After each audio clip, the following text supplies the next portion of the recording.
You know, as we discuss what makes AMLI tick and what has really contributed to our success, there are a number of things, but I think fundamentally the one constant, the North Star, from the very beginning has been culture and our focus on trying to build a culture that we all support and believe in. And I think that culture basically is centered on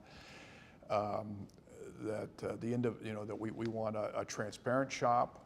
We want to do business in an ethical way. We want to treat other people's money like our own. Alan referred to that earlier.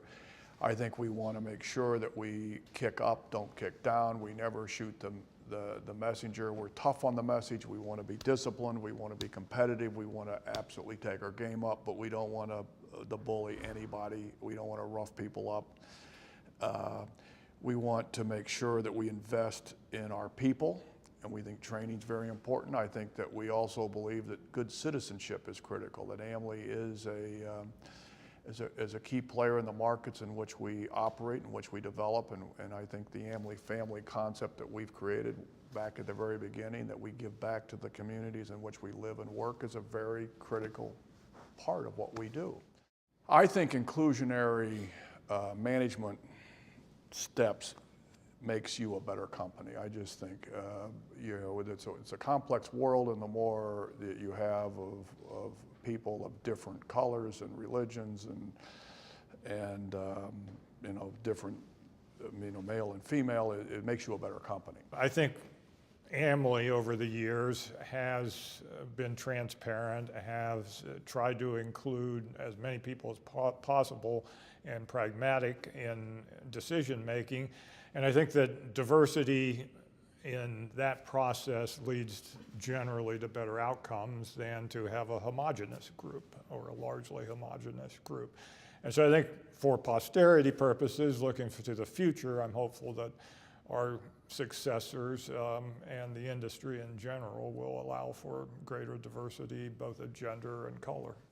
I believe that years down the road, if my concern about the environmental problems and risk we have proves accurate, that the steps we've taken will position AMLI to even further outperform a lot of our competitors. Now, these gaps can be closed pretty quick. With enough money, you can train people and get people certified. Having said that, it takes a while to get our institutional level of knowledge from training, from the ops side, the maintenance side, all the rest of it. Any other company that tries to replicate is going to have the same problem. Same problems, because you don't just learn this stuff and be able to implement these different tools easily, nor can you, and part of the struggle is getting your resident base to basically buy in and use the tools that we give them. Well, part of it is that we're pushing the boundaries on, and have been as well, is to link sustainability in our properties to wellness, to the health of the residents and the chemical compositions in the materials, the amount of fresh air exchanges, and we are, it's embryonic, but we're in the process of being able to say those things in understandable words to residents, and which I think is going to be a crucial element as people learn more about their own bodies and their children in particular. And I think not that LEED certification in and of itself is the be-all and end-all, but it is a measure of how much a company is committed to sustainability. And we're going to have, probably by 2020, I'm just guessing, we're going to have 2/3 of our portfolio will be LEED certified, which puts us both in the percentage terms and also in just aggregate numerical terms of LEED certified properties, clearly in the very top, maybe number one, but certainly in the top 2 or 3.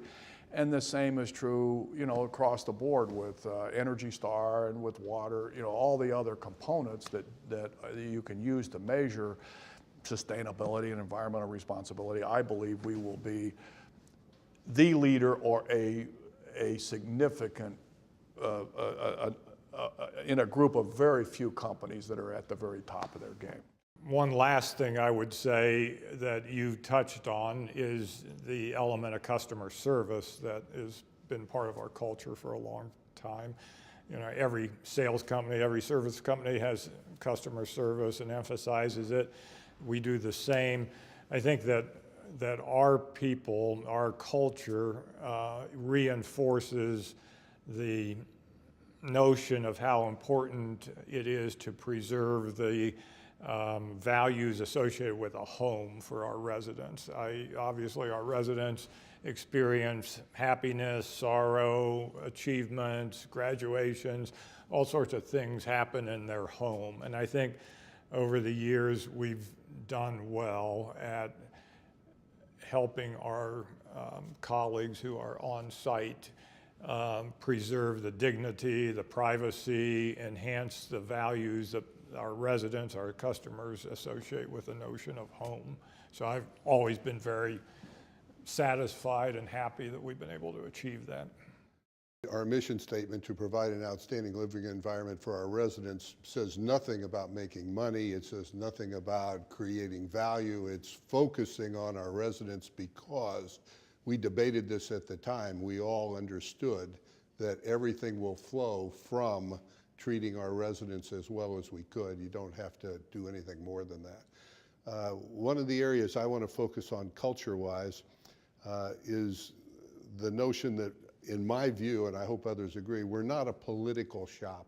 It's not where there's a hierarchy of who you can complain to or who you can say something to or any concern about what you say. I think you and I have, and Phil as well, have set a standard of saying it's okay to disagree with each other, it's okay to have different points of view, it's okay to debate all these things. We don't worry about any repercussions from anything we say. I know that goes up and down throughout the entire organization, and I think it makes us a better company because of that. I agree 100%. I think we've been always very focused on trying to put a lot of intensity on making the right decision. And we've said it again and again, the hottest fire makes the strongest steel, and we want to make our mistakes before we commence, not after we're underway. So we maybe have missed some opportunities, maybe we drill down, we can be tedious, we can be detail-oriented, but we tend to, on balance, spend a lot of effort before we launch. And once we launch, we've got to, as a result of that, we have a pretty strong consensus of what to do, and we're always going to encounter problems and difficulties and hurdles, but I think we overcome those better than some other companies because we're better prepared, we're better, we've thought it through better, and we've had the debates, we've had the hard, tough debates. Alan said something that's well worth repeating, and that is, in my mind, we have never had as a mission statement or in any kind of major thing we've put out to the company that making money is why we're in business.